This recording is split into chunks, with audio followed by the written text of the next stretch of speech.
Nandito po ulit kami. Kasi titinan po namin yung avocado dun sa mga nag-order ng avocado namin. Hindi ko po alam kung makukuha o maibababa or maliit pa. Ngayon pa lang hinihingal na ako. Charot.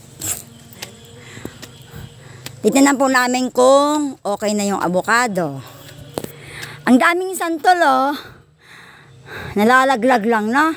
Alam mo, ginu-juice din to. May ano yan eh, santol juice. Aso maasim. Oh. Grabe naman to kung baka... Ay, yung bayabas oh. Ay, aray ko.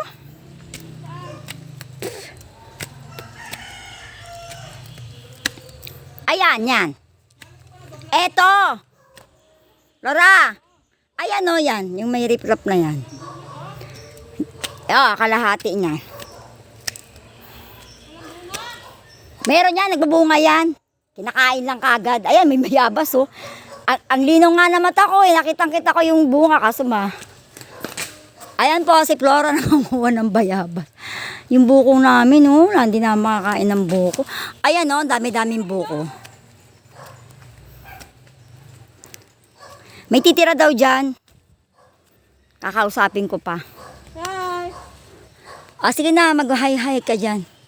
Ay, may mangga pa, Flora. Oh, may mangga kami, oh. Amin pa ba yan?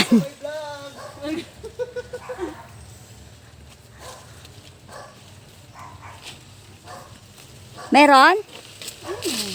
Ay, pengi ako. Para makatimating isa tayo. Si Flora po, ay, parang di ba matigas? Parang matigas. Wala kang ngipin. Ang haba naman agad natin, nakaka 2 minutes agad. Putik, maputik pa oh.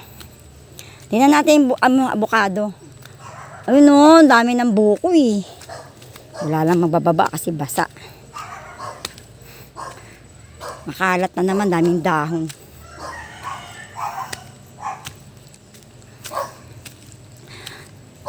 Ay, oo nga, maliit. Ay.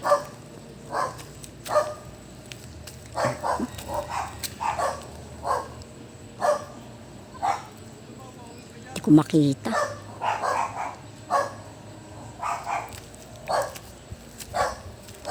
Puro na lang puno. Wala na yung mukha ko.